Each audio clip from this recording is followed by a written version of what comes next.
రాజ్యాంగ ప్రతిజ్ఞ. భారతదేశ పౌరుడైన నేను పౌరులు సమూహాలు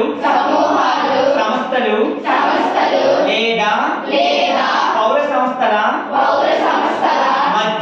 మధ్య ప్రతి వివాదం శాంతియుత మార్గాల ద్వారా పరిష్కరించబడాలని నాగరిక సమాజం యొక్క సార్వత్రిక సూత్రంపై విశ్వాసాన్ని ధృవీకరిస్తూ దేశం యొక్క సమగ్రత మరియు ఐక్యతకు పెరుగుతున్న ప్రమాదం దృష్ట్యా భారతదేశంలో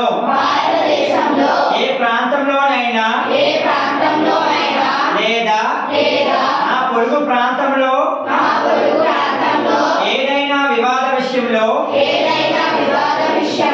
శారీరక హింసను ఆశ్రయించనని